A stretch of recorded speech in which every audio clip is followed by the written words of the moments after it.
બાપજી આપને જે કંઈ આશીર્વાદ આપ્યા છે એમાં મોટો આશીર્વાદ આ છે કે જે ઘરેથી એક પાશેર અનાજ કંઈક આવી જશે ને તો એનું ઠેઠ ઠેઠ મૂર્તિ સુધી પહોંચી જશે અને મુક્ત એના જન્મ મરણનો માર્ગ, જે જન્મ મરણનો છે એ અંત આવશે અને એનો મોક્ષનો માર્ગ ચાલુ થઈ જશે. પહેલાં એના મોક્ષના માર્ગ ચાલુ કરવા છે આપણે.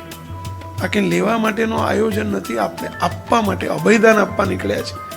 મહારાજ આજે ઘેર ઘેર, જ્યારે મહારાજે શરૂઆત કરેલી આ ધોલેરાથી, ધોલેરાની પ્રતિષ્ઠા વખતથી આ શરૂઆત થયેલી અને સંતોને ઘેર ઘેર મહારાજ મોકલતા અને કહેતા કોઈ ઘર છાંટશો નહીં, કોઈ છોડશો નહીં, જીવનું રૂડું કરવું છે. કોઈ ના આપે તો એનો સંકલ્પ કરવાનો, 1 મિનિટ ધૂન કરવાની, સ્વામિનારાયણ સ્વામિનારાયણ સ્વામિનારાયણ, મહારાજ એમનું રૂડું કરજો બસ.